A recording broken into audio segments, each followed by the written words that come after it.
Hi everybody, this is your stay-at-home grandmama and I'm having a bad hair day. I have to wash my hair. It's been 2 weeks, so it's time to wash it, and I didn't do it today, so I'll do it tomorrow. But it's growing back, and that's what's really happening. Some of the front that I lost to go back. But anyway, this is a BELE. These are yoga pants, and I bought these for my daughter, and I'm going to give them to her as a gift.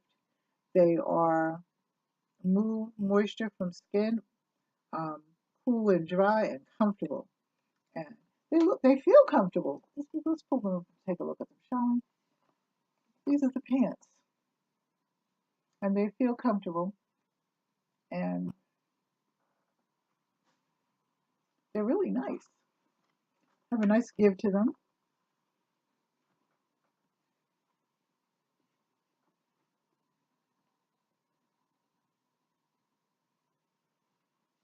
Have a really nice give to them, and they have little nice legs on the back. Down in the bottom, these right here, these little mesh things.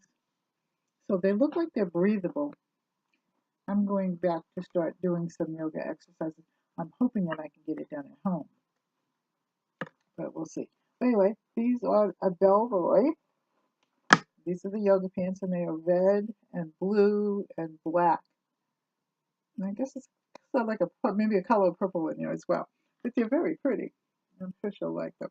So if you like this, give it a thumbs up, like, share, and subscribe. I'll leave everything in the comment section too, by the way. And like, share, and subscribe. Leave a comment in the comment section, and I will see you later. I love you. Take care. God bless. Be safe. Bye-bye.